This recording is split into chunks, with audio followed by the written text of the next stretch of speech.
welcome back. I'd like to take a moment to address a question from viewer NoWay225 who has his first gig coming up, first live performance, and asked me, how do I remember all the parts of the songs while I'm playing live? Well, the very simple answer, and I hate to be difficult, but the simple, straightforward answer is if you don't know all the parts to the song prior to your gig, then you don't play that song at the gig. You're not ready. The band's not ready. You're going to have some inevitable train wreck on stage in the middle of that song, and you're not going to be happy. The crowd's not going to be happy. The club owner's not going to be happy.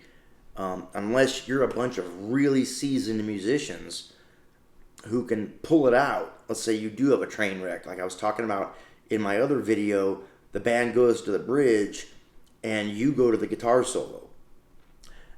Well, unless you've got a lot of experience playing live and the rest of the band does too, something bad could happen. I mean, it's not the end of the world. It's not a plane crash. It's not, brain surgery. It's not that kind of the end of the world.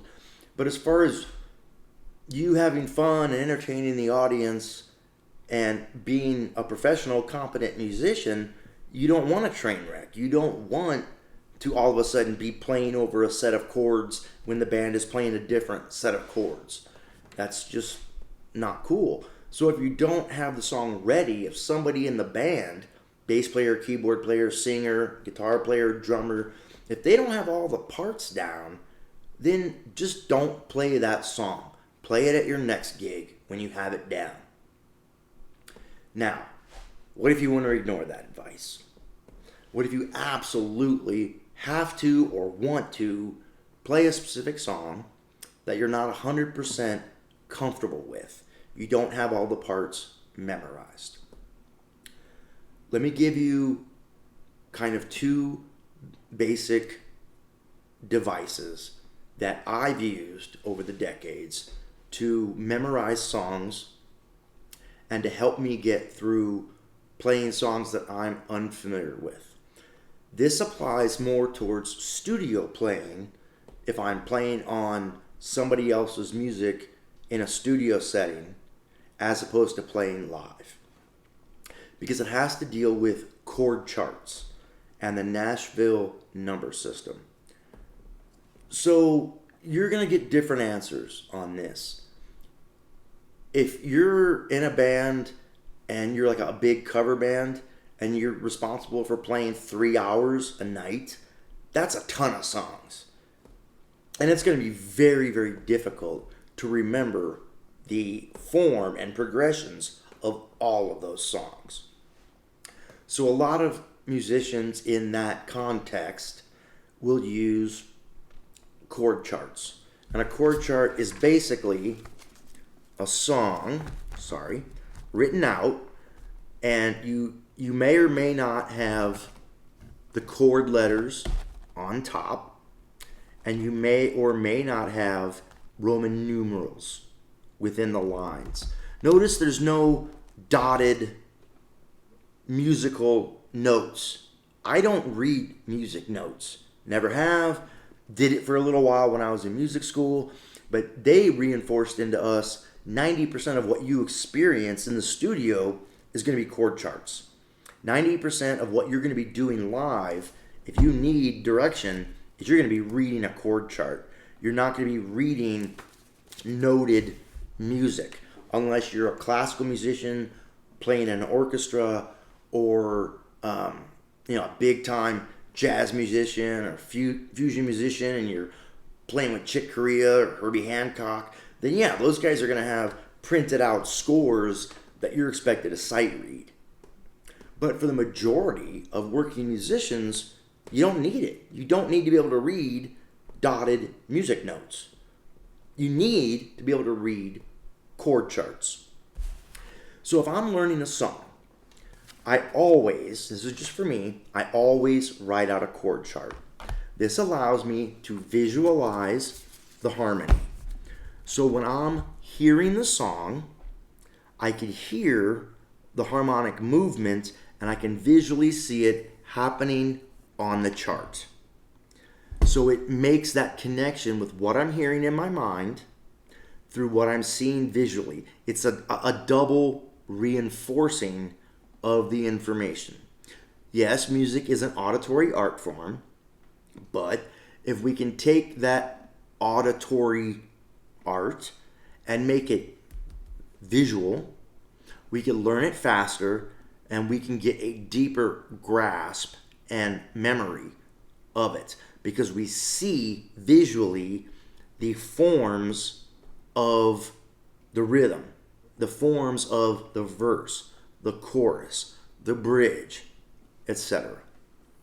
So you will experience, if you go to online and you look up a song and you look up the chords, it's going to have, the chord names written out for the key the song was recorded in, generally, right? This is okay if you want to play the song in the same key as the recording. But if you're playing with a lot of people in different contexts, or you're approaching a song for the very first time, or if the artist you're playing with, or you, want to play the song in a different key than it was originally recorded in, those written out chords, C major, G dominant 7, D minor, aren't going to do you any good when you want to switch keys. That's why Nashville session players invented, well, they didn't invent, they just made popular the use of Roman numerals to designate chords within a major key.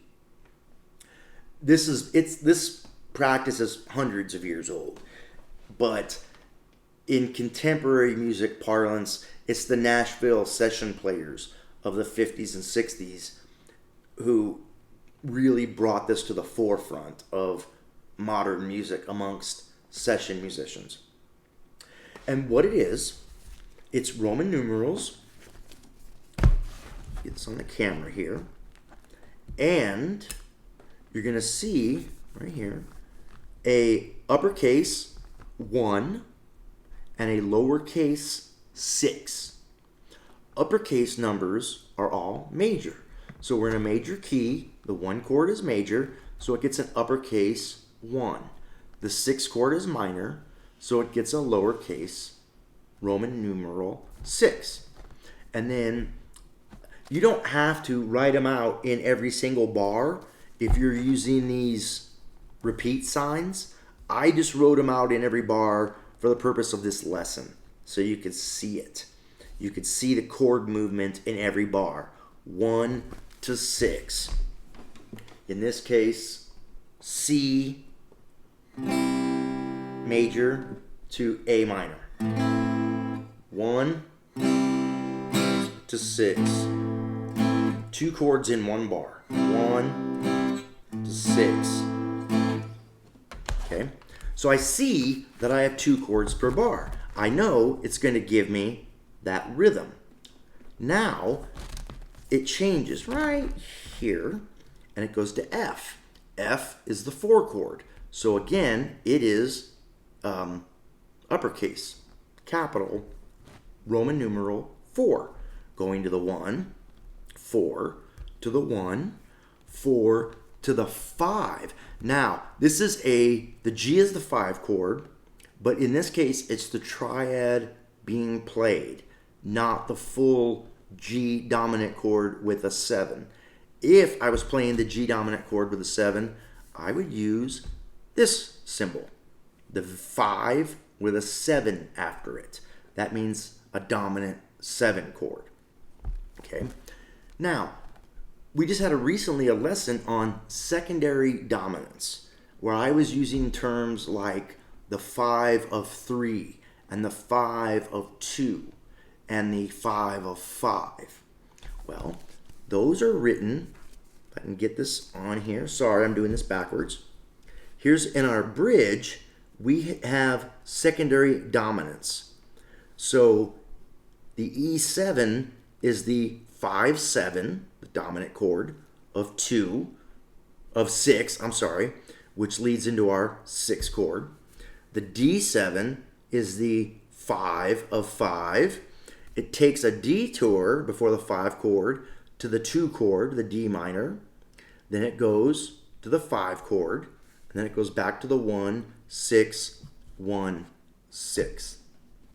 Writing it out also shows me there's a rhythmic change from the verse chorus to the bridge. The verse chorus are all 2 chords per measure. Boom, boom, boom, boom. But the bridge opens up with 1 chord per measure. Boom, boom. And I can see that visually on this chord chart. So if I get lost in the song and I hear that the band is not playing 2 chords per bar, I know we're in the bridge. Okay? So writing chord charts, learning how to write chord charts and how to read them, one is great for learning songs because you visualize the harmonic content. 2, if you're going to play live and you don't know all the parts, you could have a chord chart on stage. Whether you use the number system or the actual letter names of the chords is up to you.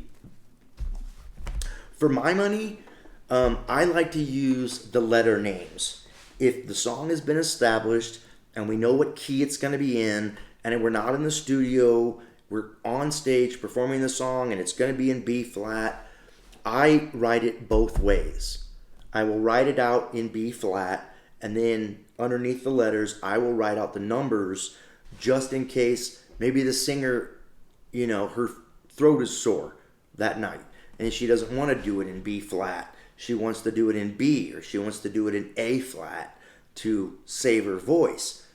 Okay, I know the numbers, and knowing the numbers, everything I've been teaching you when we did all the lessons of all the chords in a major key, those are the numbers. So if we're in G, there's your 1, 2 chord, 3 chord, 4 chord, or 4 chord,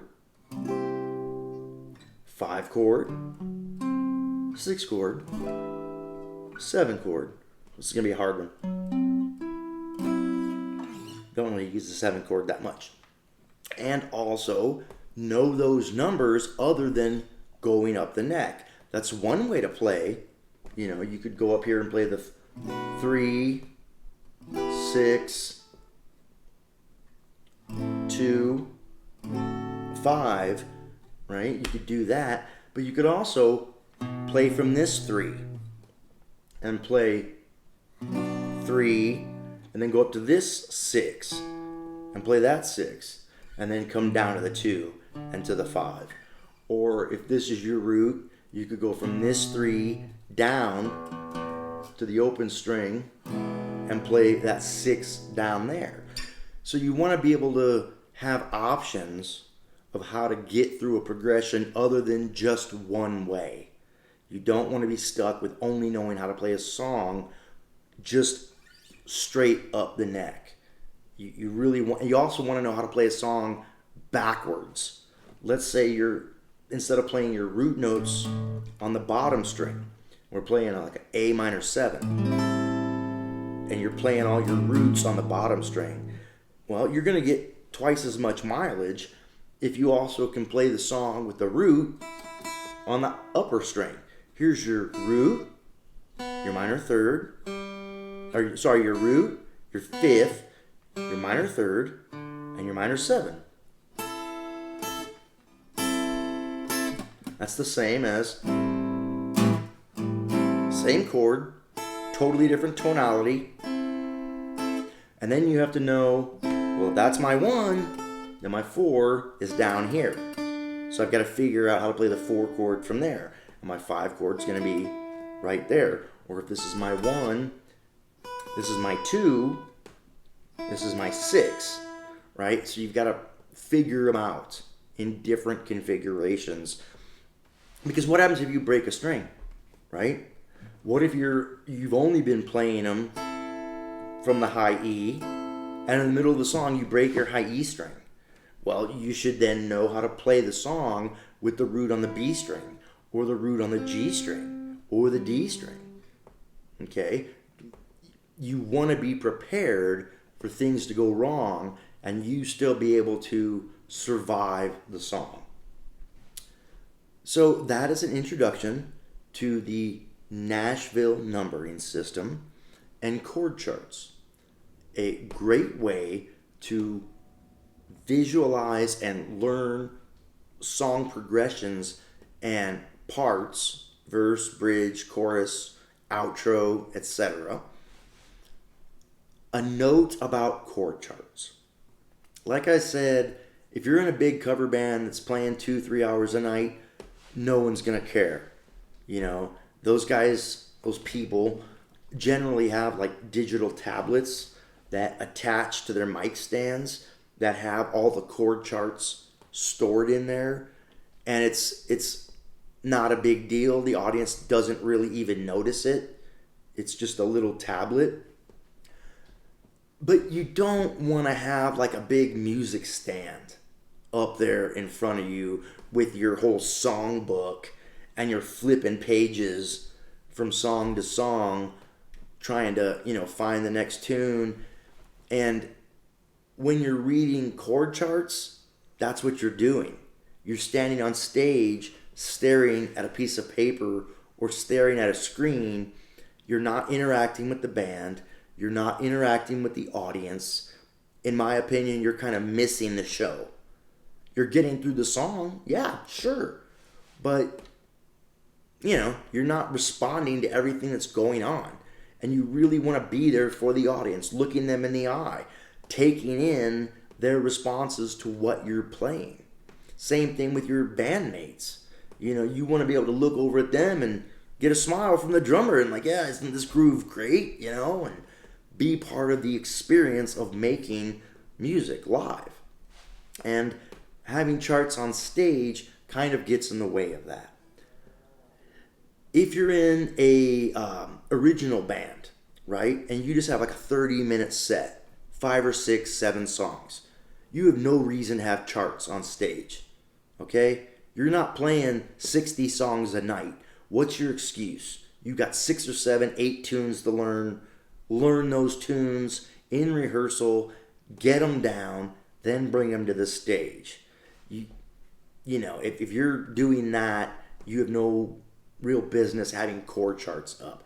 Now, if you're doing an open mic thing, let's say, okay, you go to an open mic, those expectations are totally different. You're there to work on songs. You're there to work on your singing and playing. So sure, have a music stand with your song book and all your chord charts in it. Sure, go ahead and stare at the chart while you're singing and playing. The audience isn't going to care. You're in some coffee shop or whatever, and you're just kind of background filler entertainment.